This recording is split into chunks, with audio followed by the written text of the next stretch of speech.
We broke away and we broke the chains of colonialism in our continent.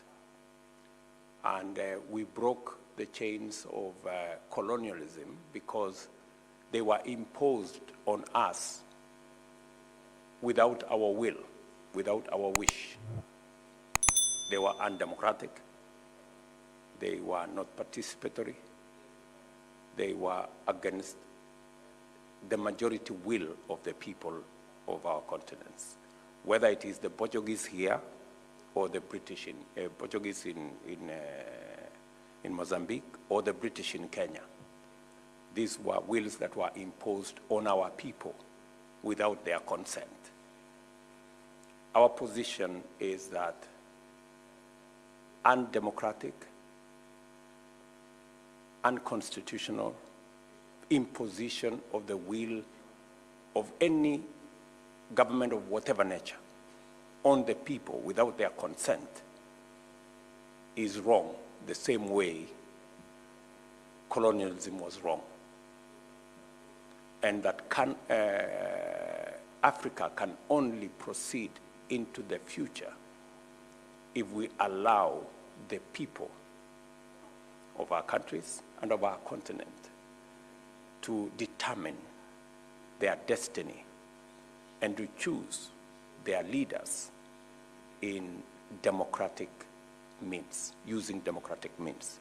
As a union, in the Africa Union, we are against any undemocratic removal of any government. Coups are not a panacea. They are not a solution to the challenges that we have as a continent. They are as undemocratic as the colonial masters. And we are taking a very firm position as nations, as the Africa Union.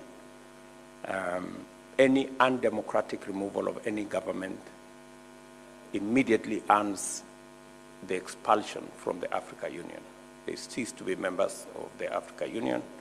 We believe that we should be able to provide a solution as leaders in this continent on matters that concern all our countries. We are all informed that today there is a meeting of ECOWAS, for example, to deliberate on the coup in Niger. Our position is that President Bazoum should be reinstated as the democratically elected president of Niger.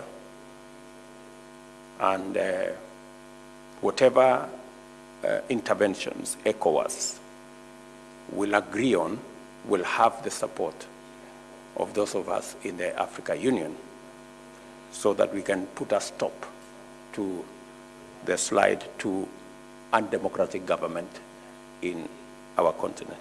We avoid and resist the slide into military dictatorships and unconstitutional removal of governments. Africa is a democratic continent, and we believe that Africa has sufficient democratic credentials to be able to manage the affairs of our countries with the legitimacy that comes from the people in democratic elections. And that is the only change of government through democratic elections that guarantees the aspirations of not just our individual countries, but the collective will of the people of this continent.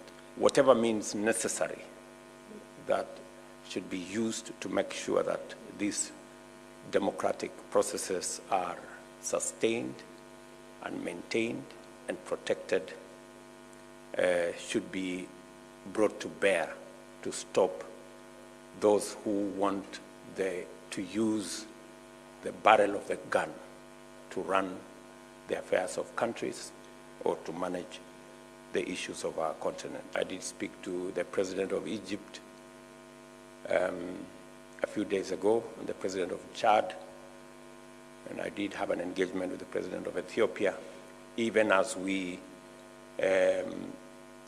provide leadership under the AU IGAD framework to resolve the issues in Sudan, because we believe that the conflict in Sudan is completely senseless and unnecessary.